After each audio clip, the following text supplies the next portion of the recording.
Hi, Tom. Thank you Hi, for Amanda. joining us today. So let me get to my first question because we don't have much time, but I want to know how important was it for you to have like a female representation in this Boss Baby movie? It was very important to us, Mhm. what kicked off the second movie was from the end of the first movie when we had Tim as an adult talking to his daughter about how he met his brother. We had this little baby in a suit wink at the camera, and it wasn't to set up a sequel as much as it was to say, "Oh, baby core is real" to the kids in the audience. And so early on, brainstorming, it was like, well, this character has to be in the movie because the first movie is very boy centric, because there's two petty brothers that were competing with each other. And it just felt like here's an opportunity to have a strong female voice in the movie. And even not just a female voice, but the voice of a millennial or a Gen Z person, because when you think of who would play against Alec Baldwin's Boss Baby, well, you don't want someone just as gruff and as petty. You want someone smarter. And Tina was always intended to be the smartest person in the room.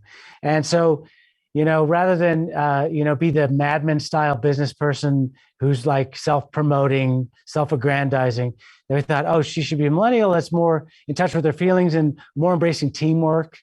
And the more we developed the story, she became more important as actually being the centerpiece of the story because she's the one that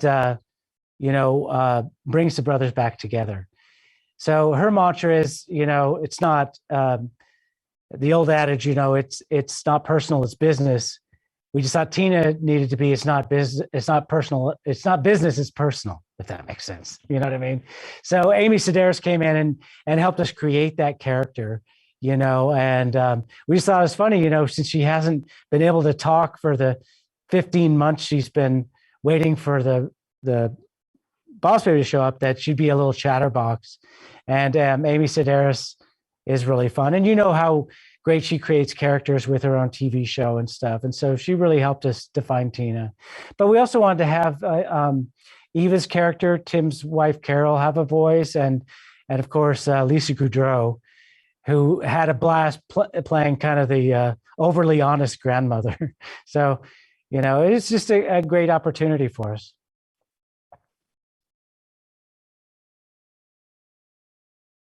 So I wanted to ask you, what do you think was the biggest challenge filming Boss Baby family business? Well, our creatively, it's like, well, is there a story worth telling for a sequel? That's always the biggest challenge. And family is an ongoing drama, and we just saw like there's a B side of the story of how sometimes we can disconnect with our family as we get into adulthood, and just felt like that'd be an interesting story to tell.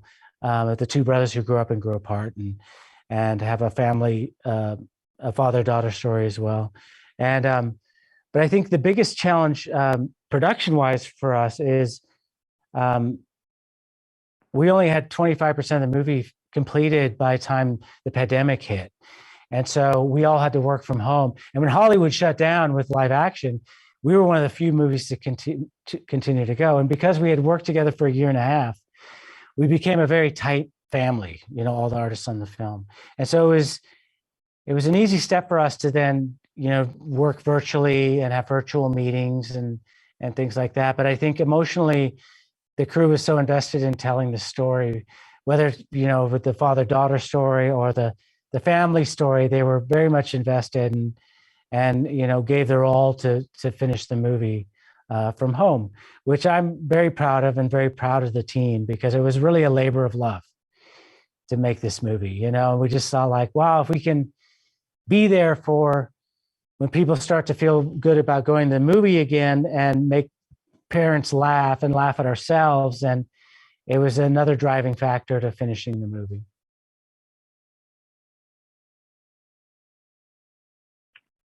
Hi, Tom. Hey, Jana. So talk to me a little bit about the choice for Jeff Goldblum as Dr. Armstrong. Well, I don't want to spoil it, but I don't know. Has most people seen the movie? We have, yeah. So we're just Michael McCullough's are kicking around today is like, who would we get to play the world's smartest baby? And when you think of like, you know, who would play the world's smartest baby, Jeff Goldblum came to mind. And he's so interesting as an actor and as an actor's choices in his timing and delivery and that sort of thing. Fortunately, we pitched him a movie, and he wanted to do it. And in the room, didn't know how his character was going to conclude in the movie, and just pitched him an idea. Well, he should learn his lesson and go back to his parents at the end. And Jeff loved that idea. It's like, well, now it's got to be in the movie. But I think, you know, in working with our actors in creating these characters, you know, with Jeff, he loved the idea of being a school teacher. And so between the lines, he would quiz me on trivia from his past, you know, and I just felt like a dummy in the room because he knew all this trivia. But he really liked the idea of his character being a baby who was addicted to sugar because he could eat whatever he wanted to. And so he used that idea, and he was a great partner in this. And I think the animators loved animating him because of his unique acting style. You know, he's really interesting. But I could say that for all the actors. Working with Amy Sedaris, it's the same. James Marsden, Ariana Greenblatt. They all bring that to the table. Thank you. Yeah, he's so funny. It was such a great role.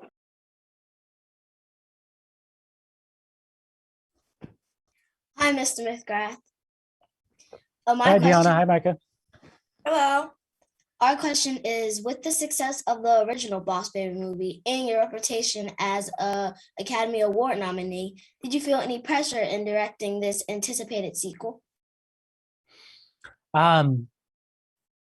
It's the same pressure you always have, I think, in doing anything, is like you want to make sure people like it, whether you're doing a painting, a sculpture, a movie.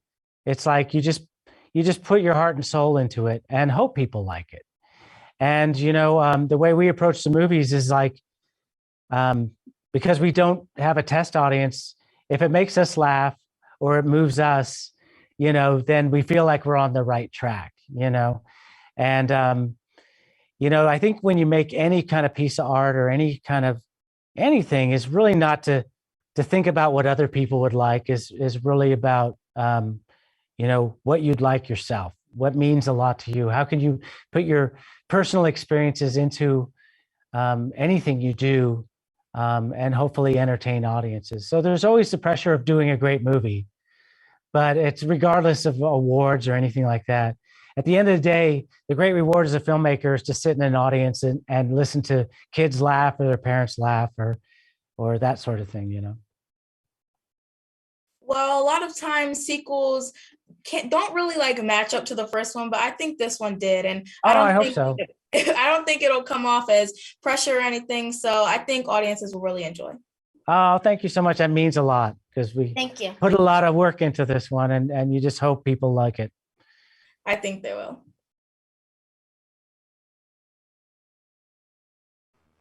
Hi, great film. Thank you. Loved watching it with the family. Hey, Lynette. Hi. So I'd love to know, what is it about James Marsden that made him the perfect person for the role of Tim? Yeah, I mean, we started to rethink Tim as a character, you know, based off, okay, now he's an adult, he's a stay-at-home dad, and we wanted him to be charming, and he was a character that still held on to his childhood. And so who had that youthful kind of naivete, who played against Alec Baldwin, and we wanted these musical numbers in the film too, and who can sing. And James Marsden immediately came to mind. The producer, Jeff Herman, and I were both fans of Enchanted, and he was also Tina Fey's boyfriend on 30 Rock, and he made up this song. And so luckily with all our cast, including James, he was our first choice and agreed to do it. And you know, there's one moment that was very special to our movie is the father-daughter story, where he takes his daughter through the tour of her imagination, and they sing the Cat Stevens song, Sing Out. And we know early on that was going to be an important part of the movie. And James came in, and Ariana came in completely prepared and did like one take to sing that song, which is really a magical moment for us, you know. And so I don't know, Ariana, if we just wanted a really strong um, girl and a great actor to play Tabitha. And Ariana, you may know her as Baby Gamora from the Avengers movies, but in her first audition, it was just like, she's Tabitha right away. And I think we feel very fortunate to have all our first choices. And, we rely on our actors to help us create the characters, as well, as I said before. And Amy Sedaris and James and Ariana and Jeff, they all brought that with them, in a way. Thank you.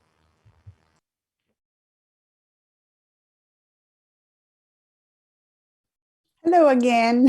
Hi, Amanda. I had just a fun little question because I had noticed that you had some acting credits in this movie and the last one too, right? So I just wondered how that came about. Was it something always planned, or? I've done a voice in a lot of movies just as a wide line, and you usually don't cast yourself. It's usually when you're making an animated movie, when you don't have the actors, you step in and throw in a line of dialogue so you can cut it in editorial. And that's how the Penguin started in Madagascar. And in the first Boss Baby, I played this Julia Childs type chef. But I wasn't going to be a voice in this one. And the crew actually came to me and said, you got to be a voice because you're always a voice in the movie. And I go, well, I don't want a big part. If there's one line here or there, I would love to do it. And then, and this little character, this girl that was in love with Tim in the school came up, where she says, he's a real bad boy, basically. And she was this gum chewing girl, and it just felt like she needed a really raspy voice. So I just kind of stepped in and did that line. So if you watch Tim come out with his Sharpie tattoos and try to get sent to the principal's office, she's the little girl that comments on him. I love it. Thank you. That's my little cameo. But thanks for asking.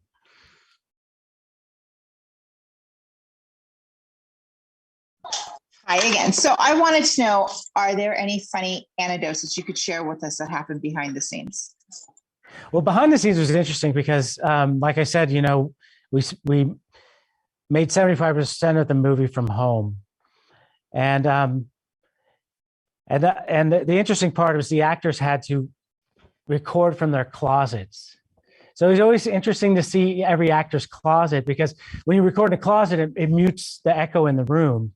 And you'd be, challenged to find out which, listen to which lines were recorded in their closet and which ones were recorded in a professional studio. So it was interesting to see the actors huddled under a blanket, doing their lines, pretending they're being chased by 100 ninja babies or whatever. And with Amy Sedaris' case, she was in her apartment and she has a rabbit that lives with her that would always be hopping around in the background and that sort of thing. And what was interesting about, doing animation dailies with the artists is their kids would come in and they'd watch the animation. And if they were smiling or laughing, it was always a good sign. We were always joined by people's pets, over Zoom, or, it was always a family affair. So I think it's those memories we all are dear to us. And it felt like a family making this movie, in a way. That's great. Thank you. Thank you.